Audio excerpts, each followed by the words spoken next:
Hello Insta, bonsoir à tous, bienvenue sur ce live 178 sur 365, j'espère que vous avez passé une bonne journée. Je ne sais pas si j'aurai du monde en live à 23 h, un mercredi soir. Je viens en live un petit peu tardivement, j'ai une amie qui est là pour quelques jours. Elle vit en Colombie depuis 2 ans et donc ça fait un moment qu'on ne s'est pas vu, donc c'est cool. Je suis contente. Ah, il y a Anne-Sophie, il y a Claire. Bonsoir Claire. Mais si on se connaît Claire. Mais oui, on a échangé tout à l'heure. Aujourd'hui, je voulais vous partager justement avec mon amie qui est là. On débriefait un petit peu forcément ce qui s'est passé en 2 ans. Parce que même si on s'est parlé au téléphone de temps en temps, il y a des soucis de réseau parfois et du coup on se parle pas souvent. Et en fait, coucou Claire, ravie de te voir ici. Anne-Sophie, j'espère que tu vas bien, que c'était bien dans Énergie Lunaire. Et donc on débriefait un peu de ces 2 dernières années. Je me recentre, je reviens à mon sujet. Et en fait, ce qui est ressorti de cette discussion, le fait de devoir un peu lui résumer 2 années de ma vie, ça m'a fait mettre de la conscience sur quelque chose alors que je savais déjà, mais qui est devenu encore plus clair en lui en parlant. C'est le fait de, voilà, quand on laisse des choses derrière nous, eh bien, l'univers a horreur du vide. Et ce qu'on ose laisser derrière nous, ce avec quoi on n'est plus aligné, ce qui n'est plus juste pour nous, ce qui ne nous ressemble plus, eh bien ça vient forcément se remplir entre guillemets de nouvelles choses. Parce que je lui partageais notamment qu'en 2021, il y avait un grand ménage qui s'était fait dans mon entourage relationnel géographiquement proche, on va dire. Et il y a beaucoup de personnes, coucou Justine, ah mais si, mais il y a du monde à 23 h un mercredi sur Instagram, finalement. Et donc en 2021, il y avait un grand vide relationnel qui s'était créé autour de moi. Parce que il y avait des personnes avec qui je me sentais plus alignée, des relations qui se sont un petit peu étiolées, des gens que je vois plus ou que je vois beaucoup moins. Et c'est vrai qu'à un moment, en 2021, je dois bien m'avouer que c'était assez vide au niveau relationnel autour de moi. Et pendant un moment, c'était pas nécessairement très confortable. Mais je savais aussi que c'était juste pour moi, que c'était mieux pour moi parce que je voulais des relations amicales plus conscientes. Je voulais pouvoir être pleinement moi-même avec les gens que je côtoie. Je voulais vraiment arrêter de mettre certains masques que je pouvais encore porter avec certaines relations. Et j'ai envie de dire, c'est pas la faute des gens, c'est pas la faute de personne, c'est ni bien ni mal, c'est juste qu'à un moment, j'avais besoin de cet alignement intérieur dans mes relations qui a fait que, du coup, il y a beaucoup de relations qui se sont étiolées. Et comme je l'ai partagé dans mon reel du 1er janvier, la petite vidéo que j'ai faite pour dire merci à 2022, c'est qu'en fait ce qui s'est passé en 2022, c'est que ça a été vraiment pour moi une année de rencontres. Il y a eu énormément de rencontres. Des rencontres avec des personnes que je considère comme... je me dis que c'est ma famille d'âme. Parce qu'on ne peut pas créer des liens aussi forts, aussi vite avec des gens si on ne fait pas partie de la même famille dans une certaine mesure. Et je me dis que c'est des gens dont je devais croiser la route à ce moment-là en tout cas. Et ça a été incroyable à ce niveau-là en 2022 ce qui s'est passé. Et ça vient vraiment confirmer le fait que à cet endroit où j'avais fait de l'espace dans ma vie au niveau des relations, eh bien c'est venu se remplir d'autres relations beaucoup plus justes pour moi, beaucoup plus alignées, où il n'est pas question de masque, où je peux être pleinement moi-même, où je peux être un peu folle, être complètement perchée aussi par moments, mais aussi avoir ces discussions profondes, ces moments que j'affectionne tant. Et puis c'est ce qui s'est passé aussi cette année quand j'ai renoncé voilà, c'est un accompagnement de groupe que j'animais, enfin pas un accompagnement, c'est un groupe que j'animais chaque semaine et que j'ai choisi d'arrêter au mois de juillet parce que là encore c'était plus vraiment aligné, c'était plus vraiment juste pour moi. Et ça n'a pas été confortable non plus parce que c'était renoncer à une source de revenus qui était certes pas énorme, mais qui était régulière et sur laquelle je pouvais compter. Mais j'ai choisi d'arrêter ça en juillet. Excusez-moi, je suis encore un petit peu enrhumée. Dites-moi si ça vous parle, ce que je vous partage, si ça résonne, si vous avez déjà vécu des choses similaires. Et donc en juillet, j'ai renoncé à ce travail que je faisais pour une association. Donc c'était des rendez-vous hebdomadaires et je savais que c'était plus juste pour moi. Ça me faisait un petit peu peur, mais je savais aussi que j'étais en train de créer de l'espace pour de nouvelles choses. Claire, ça te parle, cool. Et effectivement, comme je vous ai fait un live là-dessus avant, quand je vous ai parlé de mes chiffres en fin d'année, il y a une fracture qui s'est faite au mois de juillet, c'est-à-dire que avant le mois de juillet de cette année, les sources de revenus de mon entreprise provenaient un petit peu de cet ancien modèle que j'avais, à travers des séances individuelles, à travers ce groupe que j'animais et à travers des choses qui venaient de mon ancien modèle.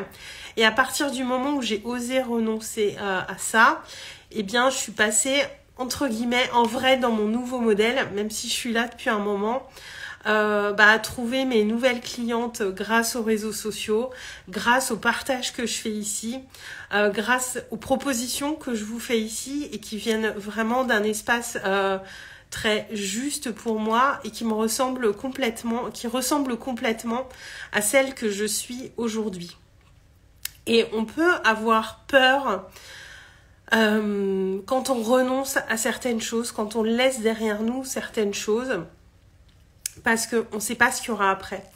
Et il y a cette peur de l'inconnu qui peut être là, et c'est légitime. Mais en même temps, il faut bien se dire que quand on ferme une porte, c'est toujours une autre qui s'ouvre après. Et encore une fois, l'univers a horreur du vide. Et même s'il y a des moments où ça va être un peu vide dans certains espaces de nos vies, ce vide va forcément venir se remplir de quelque chose qui est meilleur pour nous, qui est plus juste pour nous, qui est plus aligné. Et plus on va oser l'expérimenter, plus on va voir que effectivement c'est comme ça que ça marche à chaque fois, et plus on va pouvoir le faire d'un espace de confiance, en se rendant compte que oui, quand j'observe, voilà, dans mon environnement relationnel, ça a clairement créé des choses incroyables pour moi en 2022, après ce moment de vide. Quand j'ai renoncé à ce travail pour l'association, il s'est créé autre chose pour mon entreprise. Et maintenant, je me dis, quand je renonce à quelque chose, parce qu'il y a aussi une autre page qui s'est fermée à la fin 2022 et qui va faire de l'espace dans mon agenda, mais je sais que ça va venir se remplir avec d'autres choses qui sont plus justes pour moi. Alors Anne-Sophie, oui, je crois aussi au fait de faire de la place vidée pour laisser autre chose entrer. Exactement. Et c'est important de mettre de la conscience là-dessus, pour la simple et bonne raison que justement on peut avoir cette peur de laisser quelque chose derrière nous. Et c'est vraiment dans l'énergie du moment, en début d'année. Quand on pose nos petits bilans, on choisit aussi de renoncer à certaines choses. Et le fait d'avoir posé la conscience là-dessus ces dernières années, pour moi, parce que je sais que ça m'arrivait déjà avant, la différence, c'est que je ne mettais pas forcément de conscience dessus, ça va nous permettre de faire ce vide, de créer cet espace en étant dans la confiance, en sachant que quelque chose de mieux va arriver, de mieux pour nous, de plus juste, et ça permet de le faire d'un espace beaucoup plus serein, de pas être dans cette peur du vide, de pas observer ce vide en fait comme quelque chose simplement de vide, mais de l'observer comme quelque chose qu'on va pouvoir Ouah, mais qu'est-ce que je vais pouvoir mettre là-dedans en fait? Et pas voir simplement ce qu'on a retiré, mais voir ce qui va arriver et se préparer à cette magie de la vie, à ces surprises, parce qu'on ne sait pas forcément ce qui va arriver. On sait rarement même ce qui va arriver et comment et tout ça, on ne sait pas en fait, on maîtrise pas du tout ça. Mais c'est s'ouvrir justement à ces choses qu'on maîtrise pas et qui sont des vrais cadeaux, parce que souvent la réalité dépasse nos espérances, ou alors en tout cas c'est vraiment différent. Anne-Sophie, c'est intéressant d'aller expérimenter ça quand on se dit « je ne comprends pas, ça ne fonctionne pas, je fais pourtant tout pour réussir ». Je comprends pas bien ce que tu veux me dire, Anne-Sophie. Hélène de Plaine, merci beaucoup pour tes partages. Avec plaisir, Hélène. Je suis ravie que ça te parle. Oui, quand on se dit je comprends pas, ça fonctionne pas, ça marche pas, ben là on est dans trop d'attentes aussi. C'est pareil, c'est légitime d'avoir des attentes, mais je pense que, en fait, on crée tous cette magie, on vient tous, tout ça, ça se passe pour tout le monde. Concrètement, ce que je vous dis là, tout le monde le vit, tout le monde l'expérimente. Simplement, on vient pas mettre la conscience là-dessus. On vient pas forcément s'en rendre compte. Et du coup, parfois, on va être dans l'effort par rapport à certaines choses. On va vraiment forcer. On va vouloir aller enfoncer des portes alors que c'est peut-être pas le bon moment et simplement s'autoriser le vide. Mais le vide, c'est pas évident parce que le vide, ça veut dire aller se regarder dans la glace, aller s'observer aussi. C'est un petit peu, parfois, ça revient à être un petit peu seul face à soi. Et Anne-Sophie, faire le vide de certaines choses pour laisser une abondance nous surprendre par ailleurs. Exactement. Mais pour ça, il faut réussir à faire ce vide, à venir observer ce vide. Et on n'est pas habitué. On est dans une société où tout va vite. On a tout en abondance. Quoi qu'on en dise, je veux dire, on a accès à tout en abondance. Et on n'a pas le temps. On n'a pas le temps. On est sollicité par énormément de choses. Voilà, le temps passe vite. Enfin, on n'a pas le temps. Et tout est toujours rempli en fait partout. Et du coup, on n'a pas le temps d'observer ça. Quand il y a des vides qui sont, on vient les remplir tout de suite. Alors que si on crée un vide, nous, de notre propre chef, sans forcément s'en rendre compte, mais qu'on vient le créer, et qu'on fait confiance à la vie en se disant qu'il va se remplir de ce qui est juste pour nous, bien là, comme tu dis, Anne-Sophie, on vient laisser l'univers nous surprendre en se disant, mais avec quelle abondance il va venir remplir ça? Qu'est-ce qui va arriver à moi? Et ça sera sans doute mieux que ce que je crois. Parce que souvent, ce qu'on prévoit dans notre tête, c'est moins bien que la réalité. En tout cas, c'est différent. Et on ne sait pas ce qui va se passer. Et on ne maîtrise pas non plus le temps que ça va prendre. Parce que moi, ce vide relationnel, il a duré quelques mois en 2021. Et je savais qu'il y a d'autres choses qui allaient se créer, mais je ne savais pas combien de temps ça allait prendre. Et même si c'était pas confortable par moment, eh bien, je suis restée dans cette confiance. Et c'est peut-être ça le truc qui vient un petit peu nous chercher aussi. C'est s'en remettre à quelque chose finalement de plus grand que nous, de plus puissant que nous, et un petit peu être dans ce lâcher prise. Savoir que ça va arriver, mais sans avoir d'attente. Et c'est là que la subtilité, elle est intéressante. Et cette subtilité, on peut l'apercevoir que quand on est vraiment dans cette confiance que les choses vont se faire. Si on n'est pas dans la confiance, eh bien alors on est dans les attentes. Et nos attentes vont pas être satisfaites parce que nos attentes, elles viennent un petit peu prendre de la place dans ce vide. Claire, oui, je saisis. Ah, parce que des fois, cette subtilité, elle n'est pas évidente à saisir. Merci pour cette réflexion. Avec joie, c'est grâce à un vide qui s'est imposé à moi qu'est né mon nouveau projet. Ouais, mais tu vois. Et ces vides, ils sont pas toujours évidents. Hein. Moi, là, je vous parle de vides que j'ai créé moi. Mais parfois, c'est un peu la vie qui vient nous les imposer, ces vides-là. Et on les a pas choisis, on les a pas voulus à ce moment-là.